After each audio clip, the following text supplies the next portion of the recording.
Hello， 大家好，欢迎回来。今天视频的主题呢是2017年的年度最爱。那我的东西都在这边，就是准备好的材料啊什么的。虽然它是2017年1月份到12月份的这个最爱彩妆，但是我自己感觉呢，更多的都是比较后面的，就是比如说6到12月，就是相对近期一点的那些彩妆单品吧。那今天分享所有单品的名字啊，还有链接都会写在下面，所以如果你听不清楚的话，你可以点开下面的信息栏，可以看一下就是它的信息。视频长，东西多，少废话，泡杯茶，我们开始吧。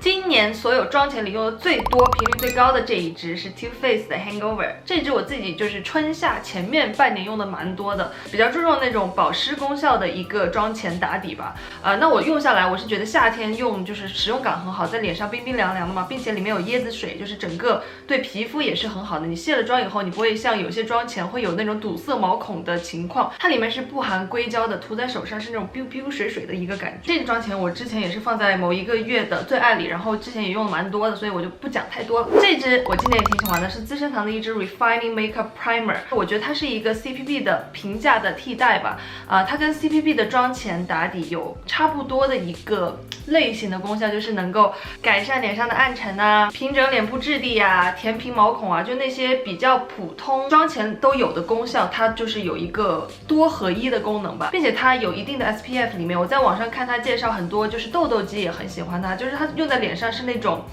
让之后的妆感非常服帖，很舒服的。前面那个口是非常尖的，所以你直接在脸上画几个点，然后用手这样子推开就好了。其实也是可以不用粉底液单独使用的。你会看到用完它以后，你脸上那个有一定的修饰效果，所以我觉得它是一个平价版的 CPB 替代吧。然后这支By Terry 妆前是我最近这2个月就是冬天的时候用的比较多的，也是算今年比较后期发现的一个很好用的妆前。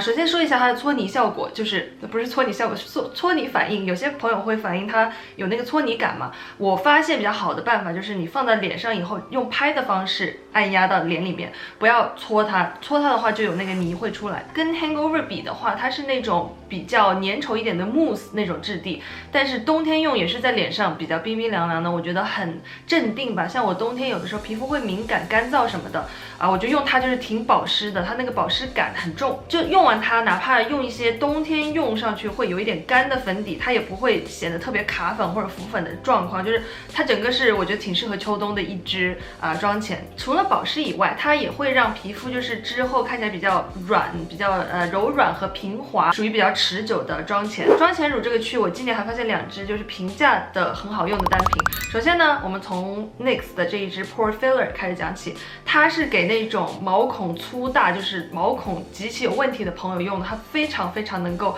填平毛孔，而且定妆力很强特别是在夏天的时候，我当时用它，我是觉得它对那个毛孔出油的状况控制的特别好，就那个控油感。那这一支里面呢是有硅胶成分的，而且它出来的那个就是质地吧，就是蛮奇怪的，是那种有点像固体，所以你在搓它的时候，你会觉得有一点点好像有搓泥的感觉。如果你不太喜欢这种就是搓泥感觉的话，你可能不太会喜欢这支。但是我发现你在用它的时候呢，你稍微有一点耐心，你放在脸上，然后慢慢的把它按摩给压进去，其实也不是特别会搓泥，就不会说脸上会挂的乱七八糟的东西，然后你会觉得你毛孔都被填平了。然后你在上妆以后，特别是在夏天，我是觉得控油力极强，而且持妆度很久。然后这一支 Maybelline 的 Master Prime Blur and Smooth 妆前跟刚刚那个 NYX 相比的话，就会轻薄很多，它出来的质地就是白色的，和 Hourglass 的 Vel Mineral Primer 很像。跟 NYX 的这一支专攻毛孔的比的话，它是更加就是让脸会有一点点就是雾蒙蒙磨皮的效果，然后也会比它保湿一点，容易涂开一点，而且是更针对敏感肌的。今年 Drugstore 的底妆产品我真的试了很多，然后我是蛮喜欢这2款就是妆前的，你们可以去试试看。粉底液这个区是这个视频里我最难抉择的，因为今年嘛，我试了很多各种各样的粉底 ，Drugstore、High End 都有试过，尽量挑出我最喜欢的，用的频率最高的一些好了。这一管是我觉得L'Oreal Infallible 里面最适合我的。那我的皮肤如果你不知道的话是正常，然后稍微有一点点偏干吧，但是不是偏干特别严重，就是你还是当我是正常皮好了。给我感觉我最喜欢那个陶瓷肌的效果，像瓷娃娃一样，然后持妆力啊什么的都不错。然后它那个光泽感，如果你不要用太雾面的定妆粉去定的话，它可以基本上维持1天天，就是我说一天就是大概8、9个小时。这支颜色我觉得也挺适合我的，是201 Classic Ivory， 就是很常会想要用它那种，因为它每次出来的效果都挺让我满意，一点都不会让我失望。然后这支 Tom Ford 粉条也是今年我春夏那个时候比较喜欢用的，它的质地出来是那种黏黏的，所以妆效其实遮瑕度啊什么的都挺高的。哎呀。遮瑕度呢，比今天其实我要讲的很多粉底液都要高。刚刚那个 Pro Glow 的遮瑕力很好啊 ，by the way。然后这支是我觉得它会有那种一定的粘度，所以在那种潮湿的地方很适合用，或者是给干皮在出油的季节吧，就是那种春夏，我觉得是挺好用的。它是你这样滑上去以后，它整个就会粘在你的皮肤里面，所以它持妆度啊，还有遮瑕力啊，就是可以维持很久。然后我比较喜欢用这个粉条配合的刷子呢，是这一支 Morphe 的 M349，它是这样子的一个头。其实就 Sigma 很多粉底刷其实也是这个样子的那个毛感吧，你就这样子刷进去，它就是真的很定。它出来的效果是那种挺高贵的奶油肌的感觉吧。我唯一不太喜欢的地方就是它颜色的问题，就1.5 cream 这个颜色，在我所有的粉底液里是稍微偏黄调的。就对我来说，可能我平时脖子你可以看到我脖子比脸会黑很多嘛，加上怀孕以后就是这边会比脸还要更黑一点，涂在脸上以后它整个颜色会变得跟我脖子一样。但是春夏的话，我也不太喜欢涂特别白的粉底液，那个时候用了很多，然后很喜欢。对于干皮来讲，我觉得它更加适合春夏的时候用，或者你在很潮湿的地方，比如说今年我去上海的时候，那个地方很潮湿嘛，我就用它，就是整个妆一天都不太脱，因为它本身也黏，然后那个天气也黏，就整个都黏在脸上。如果你不喜欢黏的感觉，你需要定妆，然后呢，它会比较适合油皮啊、混油皮。然后下面这2瓶的粉底液，其实我觉得出来效果都差不多，但它有小小的一个区别，我等会会跟你们讲。所以我就想说，在这个视频里一起讲，它都是 Estée Lauder 他们家的。然后我很喜欢 Double Wear 好像是我去年的年度最爱。就其实我去年很多年度最爱减去那些我去年跟大家推荐的 ColourPop 剩下的还是我今年的年度最爱。那今天的这个 Estée Lauder 呢？一款是 Double Wear Nude Water Fresh， 另外一款是 Perfectionist Youth Infusing Serum Makeup， 一个是 SPF 30，一个是25。那我觉得刚上脸的时候，我会明显觉得 Double Wear Water Fresh 这一支遮瑕啊什么都会比较高，然后也比较滋润，很水感，就比这一支还要水感哦。但是持妆度以及氧化度的话，我觉得这个反应会更好一点，就是它比较持妆的久，然后也不太氧化。就总体来讲，这2瓶都差不多的，都挺好用的。但我如果一定要选一个的话，我会更喜欢这一支 Perfectionist Infusing MAC 这一支，我真的超级喜欢 MAC Studio Fix Fluid， 有 SPF 15在里面。这次我拍孕妇照啊，也是用的这一支。然后我是觉得它照相也好看，平时也很好看。就平时你出门，它会有一点点让你的妆容看起来有点盛妆的感觉，你懂我意思吗？就它不是说特别的像自己的皮肤，它会看着哦，这个人画了粉底液，而且粉底液非常好，会让人问你今天用的是什么粉底的那种。这一支我真的非常喜欢，对我的脸上来讲，我并没有感觉它有任何的氧化现象。然后另外呢，它的遮瑕度也是我今天跟大家聊的所有的粉底液里，就是算是比较持久和高的那因为我对粉底液的遮瑕度的要求不是特别的高嘛，我本来瑕疵比较少，然后另外我也比较喜欢就是涂的比较轻薄的一层粉底液，然后再去用那个遮瑕产品去遮，所以我对遮瑕度要求还好。但这一支遮瑕度是我今天所有产品所有的那个底妆产品里遮瑕度最高的。对于它价格来说，性价比真的很高。今年我把它推荐给了很多朋友，亚洲版的 Blank Expert Cushion。在北美买不到，这一支也是我就是上半年的时候春夏喜欢用的比较多的。然后我这一款是 High Coverage 款，有2个款哦，我这个是比较高遮瑕度的。这款呢，反正就是跟我用过的气垫粉来讲，我觉得是已经算没有那么黏腻，然后没有那么看起来非常水能掐出油的那种感觉。它整个就是刚上脸的时候，觉得你放了粉底液的感觉。我觉得混油皮会很喜欢，在我干皮的脸上，鼻子这边时间久了以后，它会稍微有一点点斑驳吧。就春夏的时候，或者是你喜欢妆感很淡的话，你可以去试一下这一支粉底液。最后一支 Zellance 的 Age Control Foundation 也算是2012年，不是2017年12月份，比较后期，大概是尾声的时候发现的一支。因为我用的时间不久嘛，才1个月，但我觉得就是这个月用的也很多，然后很频繁，很想要把它拿过来，所以我还是把它放在了这个视频里，含带一些养肤成分的精华在里面。卸完妆以后，的确脸看着状况很好，它那个遮瑕度呢没有虫草那么高，它出来的效果是那种奶油的光泽肌，遮瑕度属于中等，对我来说我就 OK 了。然后我后续再会用其他遮瑕产品嘛。另外我是觉得它毛孔看起来很隐形，就是基本上用了它以后，那个整个脸部处理的很细腻，看着就是感觉你用的算是挺好的一个粉底液的那种感觉，在我脸上也不太氧化，就12月份吧，是整个月比较喜欢的一支。关于上妆工具啊，我一定要给大家推荐这一个，这个是 Sephora 自己出的 Cake and Bake， 好像叫 Bake and Cake 之类的，反正是这样子的一个梯形的一个小海绵吧。然后它出来的妆效真的就是让妆感非常非常轻薄和服帖，就是特别是那种越水的粉底液，你用越水的粉底液用它在脸上越服帖越舒服，这样子去把那个粉底液按进去。今年我基本上好像一次都没有用过 Beauty Blender， 就有发现很多新的上妆工具，我觉得都挺好用的，就不一定非要盯着那个小水珠 Beauty Blender 用嘛。然后它的用法哦，一定要浸湿，然后你把水这样挤干用，它是效果最好的。就是它用什么粉底都挺服帖的吧。有的时候我会左脸跟右脸进行比较，右脸用刷子啊或者什么的，再用它，就是这边的粉底也明显就会看着服帖很多，而且很轻薄。如果你喜欢轻薄的那个质感的话，如果你需要用到的是遮瑕度比较高，然后比较稠，然后比较像粉霜啊，或者是刚刚我们讲的聊的那个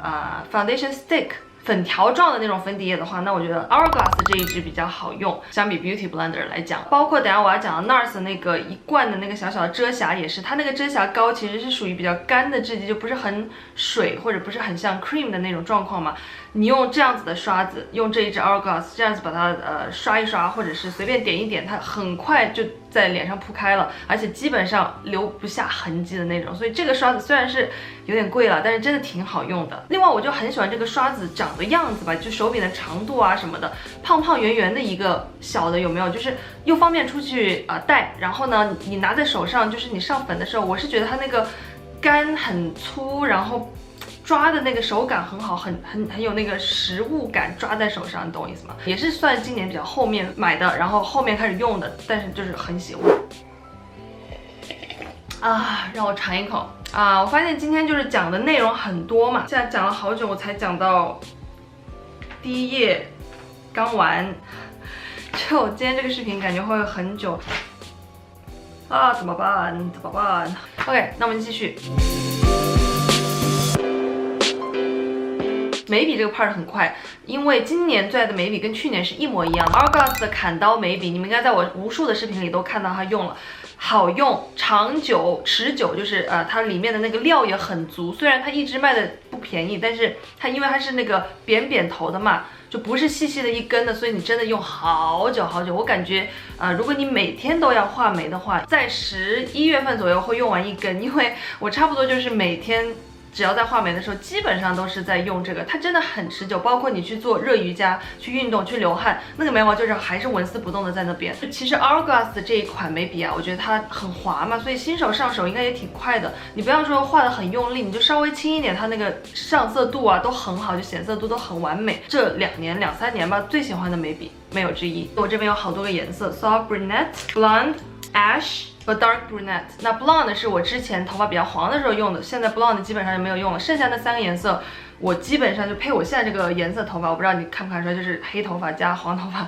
这样子头发就是 OK 的，那3个颜色都不错。我记得有2支好像也是打折的时候囤起来的吧，就又可以明年再用1年这样。然后另外一支我挑出来的眉笔呢，我挑了 Dior 的这一支 Dior Show 的这个 Brow Styler， 然后这一支眉笔就是跟刚刚的不一样，它头会比较细了，所以如果你喜欢一根一根的去雕琢，细细的画你眉毛的话，你会比较喜欢这一支。然后这一支呢，上色度吧，我觉得跟这一支就是 Benefit 这一支很像，所以如果你喜欢 Benefit 的话，你应该会很喜欢这一支。那我自己觉得 Benefit 这个呢，在我的眉毛上没有那么持久，就有的时候可能会出油，或者是你有的时候用的粉底液是那种比较油性的粉底液，我会先画粉底液，然后再画眉毛嘛。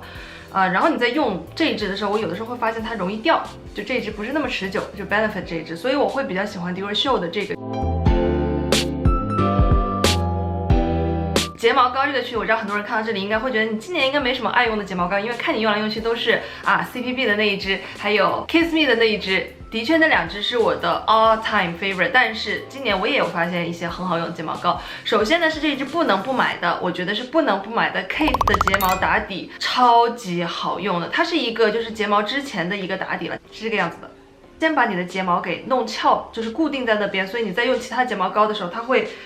整个睫毛是有点像扇子一样翻在那边，就翘很多。你看我今天睫毛除了后半截用的是那个假睫毛以外，前面的睫毛就是都很起来。用了它以后，我基本上包括用我自己最喜欢 CPB 跟 Kiss Me 的话，也是喜欢先用它打个底，就这个打底真的太好用了。另外就是它让睫毛看起来很多，不太晕妆，整个会提高你本身要用的睫毛膏的那个功效很多倍那种，所以我觉得这个睫毛打底真的一定要买。今年发现了3支比较好用的睫毛膏。首先专柜的话 ，Sisley 的这一支，它是比 Kiss Me 和CPB 吧，我用下来我是觉得它更加的 volume 一点，就更加的让你睫毛看着很多。我今天的睫毛就是用的这一支，它在那个 Kate 打底完了以后，或者是你单用它也不错，它就是让你整个睫毛像洋娃娃一样，像贴了假睫毛一样，就很多的那种感觉，也挺长的，然后不怎么有苍蝇腿。它里面那个成分我记得是有那种睫毛的精华液，就是让你的睫毛会没有那么脆弱。就长期用它下来，挺养睫毛的一个感觉吧。对，这支胖胖的管我真的今年挺喜欢用的。它头是那种比较胖、比较圆的、比较弯的，所以它在下睫毛方面会比较不太适合，会容易擦到外面。但是上睫毛的话，很棒，这2支很好用啊，一支大概4块钱左右吧。一个是 Catrice 的这一支 Blackest False Lashes， 这个款真的超好用的，它也是用下来是有那个假睫毛的功效，但是跟刚刚那一支我说 Sisley 比起来的话，它会没那么浓的感觉，就是感觉你戴了一副比较自然的假睫毛，比较根根分明的那种假睫毛。它头是这样子的嘛，比较纤细，所以放下睫毛也很方便，刷刷刷一下子。睫毛两边都很长，就是像花朵一样绽开那种，真的非常好用。另外一支呢是 Essence 的 False Lashes Mascara， 我觉得比他们家另外那一支比较有名的就是 Princess 绿色那一款的要好用。我也喜欢这一支它出来的感觉，它刷出来睫毛看上去很真实，你懂吗？就是一根一根的感觉，你天生睫毛就是很长很细的那种。对，它这个效果就不太 volume， 不太那个看着你睫毛不是说很多的那种，但它每一根都很长，就戳出来的那种。我反正是很喜欢睫毛越长越好，越多越好那种。所以这一支呢，如果单用它的话，配上那种清淡的妆，我觉得会比较适合，因为它每一根都看上去很真实嘛。3.99块加币，我在 Shoppers 就可以买到的。如果你在找平价的好用睫毛膏的话，不妨去试试这个。遮瑕产品哈，哎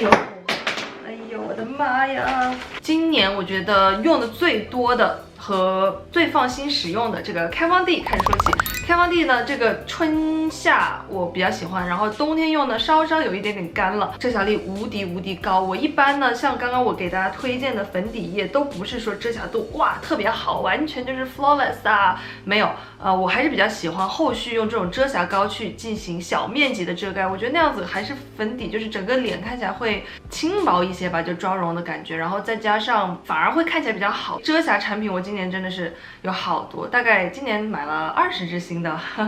今年真的是我的一个 crazy 美妆年，因为怀孕了嘛，没有办法买衣服。不管怎么样，这支呢是 L3号 Warm 这支颜色，这支呢已经用到空瓶了所以我今天在化妆的时候，我想把它在最后再聊它的时候再用一下，发现已经什么都没有了。4、5月吧，都是用它用的很多。在夏天，然后又容易出油的那种油皮朋友的话，应该会很喜欢这个，质地有一点点厚重，然后能够把你的毛孔就这样堵上去不掉。我更加喜欢用它就遮脸上的一些瑕疵，比如说你脸上有个痘痘，新的红色的，然后或者是有那种色斑，反正就是很难遮的东西吧，你一点点放上去遮到80%、90%那种，就遮瑕度很高。今年比较喜欢用的遮眼下的是这一支，就是 Bye Bye Under Eye It Cosmetics 的这一支。你千万不要用多，我一开始用的很多，就是像正常那种眼下遮瑕一样，就是挤一坨，然后放在眼下，我发现怎么那么厚，怎么那么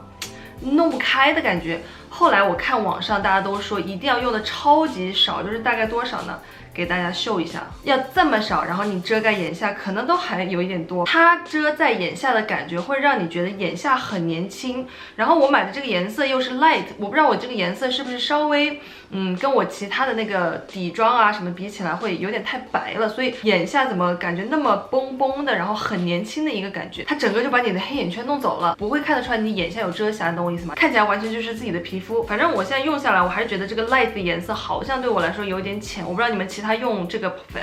遮瑕的朋友有没有什么心得或感受，可以在下面给我留言。它也很 waterproof， 然后基本上没什么细纹。然后下面这个平价的美宝莲的这个遮瑕，水水的、嫩嫩的，非常喜欢。就是对于平价的来说，15号是它的颜色，比开放地那个遮瑕会稍微淡一点点，但是它就是很水，然后不会干。不知道怎么说了，我已经用第2支了，非常喜欢，又便宜。Fit Me Maybelline 这一支质地比较不一样的，这一支 NARS 的 Soft Matte Complete Concealer， 这一支我觉得适合油皮、混油皮之类的，就是秋冬像我们干皮用会稍稍有一点点干了，特别是在眼下这边。我记得我当时春夏用它的时候，觉得特别好，特别贴，因为它就是很薄的一层，然后你这样子用手的温度就可以，最好是用手啊，就是我觉得用刷子啊什么的就没有手的效果出来好，就它一下子一盖，哎，这个瑕疵就没有，遮瑕度大概是90%吧，就是遮瑕度挺高的。我记得我那个时候整个脸喜欢稍微涂一点防晒，有颜色的防晒，然后再用这个遮一下瑕疵就 OK 了，就整个妆感看起来很淡。最近秋冬我又用回它的时候，我就觉得哎有一点点干。秋冬的话，可能油皮的朋友更加喜欢它，它的遮瑕度会比 IPSA 的3色盘高，然后没有 IPSA 那么黏，薄度吧跟 IPSA 差不多。我灯掉了，哎，但我不想站起来 fix 了，你们就继续看吧。眼部打底今年也是我唯一用下来喜欢的，唯一一直在用的，已经快空瓶的一罐 NARS 的这一支 Pro Prime Smudge Proof Eyeshadow Base， 是这样白白的一支，我觉得比我去年的最爱里面的那一支要好用。去年是 Urban Decay 的一个 Portion， 它更加不需要时间去晕，它出来的效果就是这样子白色的，像那个妆前乳一样，你就把它涂在眼睛上，然后用手哒哒哒哒点个3、4下，它就晕进去了。对于它眼皮上面其他的你放的眼影啊什么的，眼线的持妆度也是很好的，就是跟之前 Urban Decay 那支我觉得差不多吧，就没有说哪一支会更好一点。眼影区，去年我是一个大的眼影控，但是今年呢，nope， 我今年眼影就还好，没什么好用的眼影啊，就是包括我之前喜欢的 Sunset Natasha Denona 那个，我觉得后来用多了吧，觉得太橘了，就是今年我好像整个喜欢的眼影有点收进来了，变得比较内敛了，没有那么的张扬或者是那么橘的那种亮色。说到这个，大家可能觉得我今天这个眼影有多么的日常吧，也不是，就是这一支 Huda Beauty 的，也是挺妖艳的一盘吧，这样子的一盘。这支我为什么喜欢呢？就我觉得它又可以日常，又可以不日常那种，就是当然是不日常多一点。你看它下面那种，哎，乱七八糟金粉，妖精一面会更加多一点。但我意思是说，如果你平时上班的话，你平时上班你也不会就是每天想着心思变眼影吧，对吧？搭一下这种比较浅的几个颜色也是 OK 过得去的。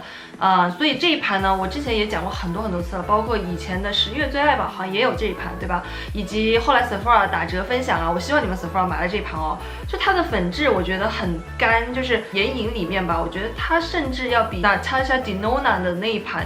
更加好晕染一点。去年吧，我也买了这个 Huda Beauty 的 Rose Gold， 那个真的是烂得一塌糊涂吧，我觉得就不是很喜欢。今年买它的时候，我其实没有期盼有那么高的，但是越用越好，越用越好那种。像我今天眼睛上也是用的这个眼影的这种比较浅的颜色，加上 O 的这个颜色 ，O 的这个颜色真的很适合放在那个眼尾加深啊，或者是你直接把这个颜色，还有下面这个 saffron 这个颜色，用它们来画眼线都很好。因为我刚刚讲它的粉质有点干嘛，所以它真的很适合画眼线的。那今年的眼影盘呢，就那么一盘，其他我非常想跟大家推荐的是用到爆炸喜欢的，也是属于比较厚出来的，但是不行，它一定得在今年年度最爱，不然都说不过去。那它是 Denona 的这个 Top Coat， 我不知道你们有没有去店里摸过，或者在网上有一点点小种草过，但是我跟你说，它过来了以后，你摸一下它，你会惊呼的，就是真的好不一样。它是那种我今天眼睛上就前面眼头还有这个中间也有用它，就是它是那种湿的那种粉质的质地，而且我说的它湿，就是你不需要把你的刷子去喷湿，然后再沾它或者什么的那种乱七八糟的一些程序，它直接你上手它就是湿的。你看它里面那个颜色，哦，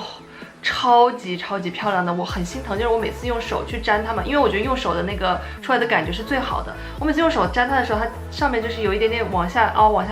我觉得很快就会被我用完了。包括这一支颜色，这2支颜色，一个是 peach， 一个是 nude。这个 nude 的颜色，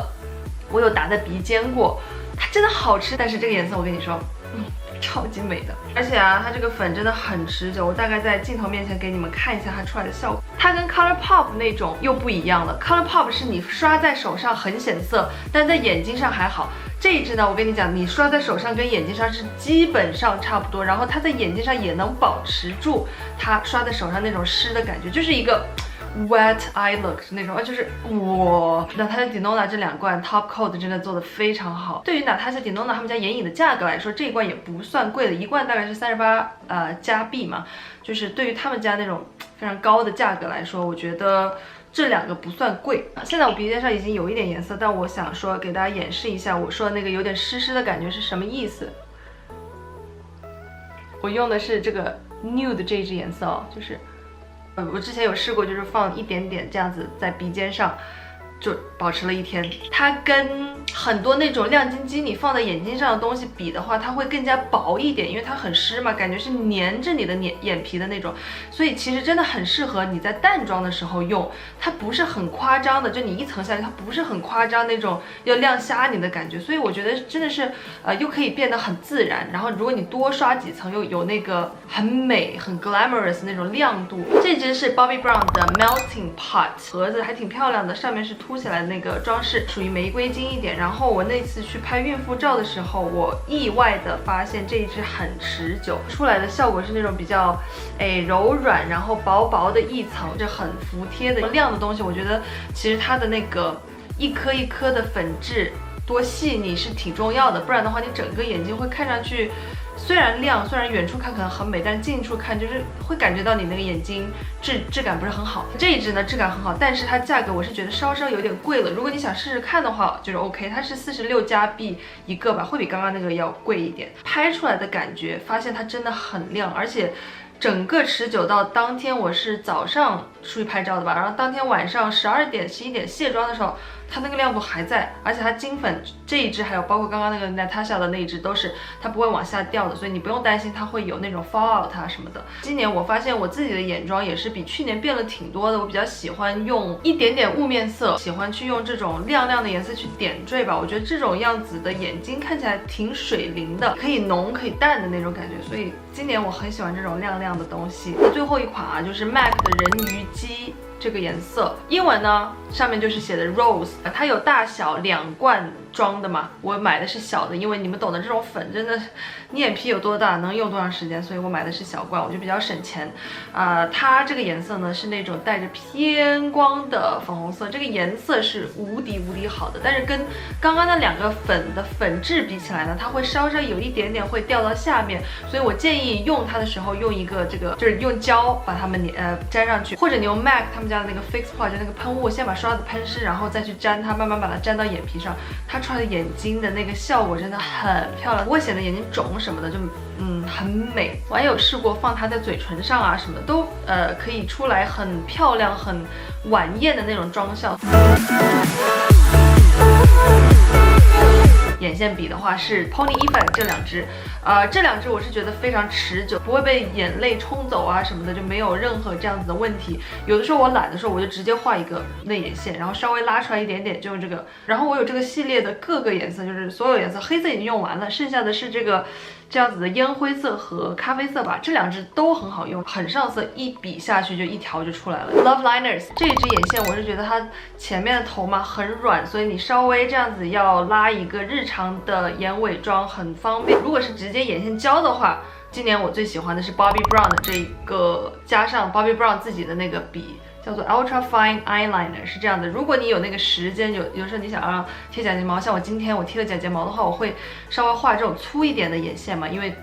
假睫毛会把它盖住，所以我会用这样子的胶 eyeliner， 然后用这样子的笔慢慢的去把它从眼头哇画到眼尾，比较耗时间。所以我今年用的其实也不多，但偶尔你想要画浓一点的妆，或者是要画眼睛稍微夸张一点的，我觉得这个还不错，就是至少在眼线胶里是比较容易上手的。刚买回来的时候颜色呈现度很高，到现在稍稍有一点干了，就你在画它的时候，你就发现不如一开始那么上色了。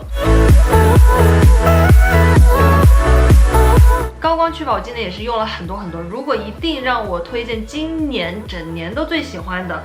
这边有3盒。当然，第1盒会是我的 Dior 001，后来不是002也买回来了吗？但我还是觉得001可能更加美一点吧，就002有一点点挑肤色了，001是这样子的，之前讲过无数次了吧，跟大家就是非常细腻，不管你用一坨的高光刷或者是扇子型的高光刷，它上色度，它那个粉质铺开的状况都是让你觉得这一块两边皮肤是很好的，偏自然型的，就是旁边的人看到你脸上有放高光那种很美很美的一个光泽感。比较平价的 Ofra 的这一支 Rodeo Drive， 这一支呢，就是如果你想要比较夸张一点，它出来的效果就是非常亮，你看。我用手滑的话，它就会看起来比较那个重嘛，但是你用刷子稍微弹一下什么的，你再刷会明显。虽然没有001那么细腻，但是也算是不错的，不会让你觉得很粗大了。我今天脸上的高光就是用的 Ofra 的 Rodeo Drive 这一支。Rodeo Drive 是那种我觉得放在任何皮肤上啊，或者你有点小古铜色啊，那种小麦色的皮肤都很漂亮的。它是那种带着金色的金黄的。那如果你不太喜欢金调的，你可能不太喜欢这一支。Dior 的这一支和 Rodeo Drive 这两支给我不同的感觉，就是妆容都很精致的，然后小公主那种类型。然后这一支呢，就是比较野性的，然后整个人都非常的健康美女的一个感觉。下面一支呢，我今年也是蛮喜欢的，然后也是比较后期发现的一个小高光，是 Laura Geller 的这一支。然后我买的颜色是 Charming Pink， 它是那种粉调一点的，但是在脸上也完全不奇怪。它没有 Dior 那么的不显，但也没有 Rodeo Drive 那么的显，它就是在中间。然后它是很漂亮的一个白白的一个粉色在脸上，所以会让脸看起来白，看起来气色很好。Dior 002是差不多的，但它会比002更显一点。真的没什么悬念。Hourglass 这一支指纹收藏器啊，该有的它里面都有。这一支是 Bronzer， 这两个是定妆粉或者是眼下的那个定妆。眼下的定妆的话，我会喜欢用Real Technique 的这一支 Expert Face Brush 这个形状的去用这两个。其实今年我很喜欢，然后用的频率超级高的一盘，是我去年的年度最爱的这一盘，它是 NARS 的 Unfiltered One。去年最爱的时候就已经跟大家分享过了，但没想到它今年好像把它作为常态了，所以我想说在这里再跟大家推荐一次吧。它里面的我是比较喜欢这一盘，就这一盘的高光一般，真的粉质啊什么的都一般。这一块我不喜欢，但是它里面几个腮红的颜色都很好看，包括这一支你也可以当做腮红，如果你皮肤有一点点黑的话，这支当做腮红也很美。然后其他腮红，特别是这个梅子色啊，还有这个也是稍微带点紫的，就在脸上会看着皮肤很白绽。如果你喜欢这一类的感觉的话，就这三支我觉得都挺好看的。这支红色你看它感觉觉得就是超红的，但其实你如果沾少一点放在脸上，也是呈现的很美的一个，类似于我口红上这个就是有一点点小深红。除了这个颜色以外，其他的我觉得都没什么挑的。这一支你们看这个是不是样子就是超级丑的？它本身呢，它是一个 Butter Bronzer 我是硬把它抠出来，然后 Depot 放在我的其他的大盘里一起嘛，所以我把它给弄碎了。弄碎了以后，我又在网上学了一下怎么把它把这个碎的粉又把它凝固起来了。但总之呢，今年我超级喜欢这一支又平价又好用的一个修容吧，就是 Butter Bronzer， 不会担心你用的太多或者什么，出来的颜色超级自然，跟你脸上。不管你是什么肤色，我觉得真的不管你是什么肤色都不太挑。然后有些腮红你会有点害怕画太重，画不匀，晕不开怎么办？它没有这个问题。味道也好闻，是那种 coconut 的味道。之前也是在某一个月的最爱里，很早吧，今年可能1月份、2月份的时候就在我的 monthly favorite 里出现了这一支，然后今年一年也是狂用。另外一款修容今年也是用了很多的，就是在这里 Tom Ford 的这一支 Terra， 这一支也是跟我刚刚讲那个 Butter Bronzer 是基本上差不多的一个意思吧，就是你不会担心你用了很多，然后这一支粉质也很细腻包括这个 Butter Bronzer， 虽然你不要看它便宜，但是它超级持久的。这支也一样，也是很持久。它那个颜色是02号 Terra， 这是我选的颜色，我觉得就是很自然。这一支颜色呢，介于 Benefit 的这一支 Hoola 跟 Hoola Light 中间，我用到这个上面的 TF 两个字都没了。NARS 的生猴这一支以前我觉得说这个颜色，也就是还挺普通的吧，没什么好特别的。但是它上脸真的就是不一样，它是那种带着一些娇羞感，然后又有一点大家闺秀的感觉，然后配浓妆，它不会把你其他眼睛上的妆容有一点鲜兵夺主的感觉，加一点点脸上的颜色，让你看上去就是有气色，好看。那腮红，刚刚 NARS 那一盘还有五花肉盘都有很多个腮红，都是我今年用的比较多的。那除了那些以外的话，这支 Milani 的这一支，我觉得是平价里很好用的，也是很持久的。味道有点奇怪，花的样子和形状以及持久度、上色度，我觉得都是挺好看的，就在脸上看上去很有气质，很粉嫩的。这支颜色是 Romantic Rose 01号。首先第一个呢，我想说的不只是今年的，而是我的 all time favorites 吧，就是我最喜欢 Laura Mercier 的定妆粉，我非常喜欢它。它出来的效果会让你的妆效一下子变得稍微有一点点雾面一点点，但它不会不是非常雾面嘛，它真的是定，不管是春夏秋冬冬天用也不干呢，就是它整个不会让脸会看起来很 cakey 的感觉，然后特别是春夏的时候特别定，用了好多年了。虽然它上面过期写的是12个月，但我觉得没什么反应。另外一支是一个开价的定妆喷雾 L'Oreal 的这一支 Infallible 系列的 Pro Spray and Set。我一开始用的时候我会觉得很 man， 它的瓶子什么的，然后味道也不怎么，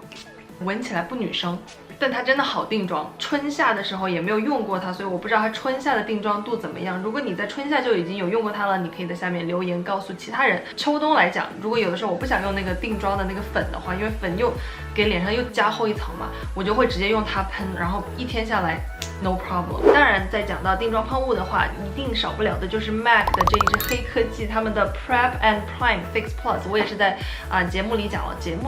OMR Channel 里讲了很多次了。它又可以当做妆前的一个喷雾，又可以当做定妆的一个喷雾，最后呢还可以喷湿你的刷子，去沾一些漂亮的眼影，那种bling bling 的眼影沾在上面也是不会怎么掉，就是省掉，有一点点算是省掉那个眼影胶的那个步骤吧。这个水如果你至今为止还没有试过的话，它也算是我自己的一个 all time favorite。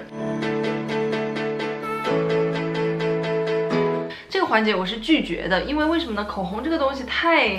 变化太多了，每个月都有新的喜欢，所以你让我挑年度最爱，没办法，我真没办法。所以我今天呢，跟大家分享的我12月份最爱的3支口红。首先呢，第一支是 Dior 的这一支 Lip Glow， 它是那个非常保湿，我觉得现在这个季节正好用的一个。我买的颜色是006 Berry， 它是那种类似于唇膏的质地，然后稍微有一点点颜色在里面吧。如果那种喜欢淡妆的小仙女或者上班上学的，会很喜欢这个。它是有一点点带紫色的玫紫色，所以如果你皮肤再白的话，上脸是有足的娇羞感，就这样子的一个颜色，我觉得配淡妆很好看。它对于冬天嘴唇的干裂问题嘛，也是很友好。护唇膏带一点点颜色的那种，我妈给我种草的。她之前有一支就是很粉嫩的一个颜色，它那个颜色我倒不是很喜欢了，但是我发现网上有这种稍微偏玫紫色一点的，就是大家可能深秋或者冬天会比较喜欢这类颜色，我就去买了这支。我觉得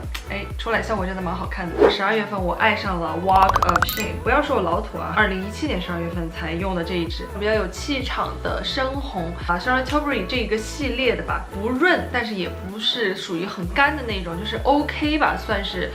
质地方面我还能接受，因为我毕竟嘴唇也不是说干得很厉害。孕妇照我也有擦这支口红，整个人会看起来比较成熟，比较有气场的那种。稍微你化中等妆到浓妆的朋友去用吧，因为它颜色毕竟还是就是比较深的。最后一支也是我12月发现然后我觉得非常喜欢的是这一支 Fenty Beauty 的。那我先把它不好的地方讲出来，就很难涂匀，特别是嘴角这里，就是你需要花很多时间在这个上面，但是它出来这个红色呢很不一样。在走红地毯的时候，你嘴上那一抹红能把其他的人都给吸引住，你的眼球不会在别的地方那种，就是巨红的一个红。那个质地和上嘴完了以后，感觉你嘴上涂的是颜料，就是很重很引人注目的一个红。你上班上学这一支其实是不太适合用的。如果你想要一个不一样的红，然后非常红艳的那种红，就你们看那个 Bro Girls 嘛，那个 Max 他嘴上总是那种很红的那种红，我觉得有点像那种红了。以上呢就完成了今天这个2017年的年度彩妆最爱、护肤最爱。我应该是没有时间录了，今天这个视频应该是我在生孩子之前给大家录的最后一支视频了。护肤最爱什么的，可能要等我之后生完孩子以后，月子做好以后再回来给大家录后面的视频。那之后这1个月我有一点点之前录的存片，可以慢慢再给大家发。如果你看到那个时间间方面好像有点奇怪，记得是我之前提前录的。那在这里先跟大家说一声新年快乐，然后以及马上要来的1月份啊、2月份，大家都能够过得比较开心、比较顺利，工作学习上都很顺。那我们之后再见啦，拜拜。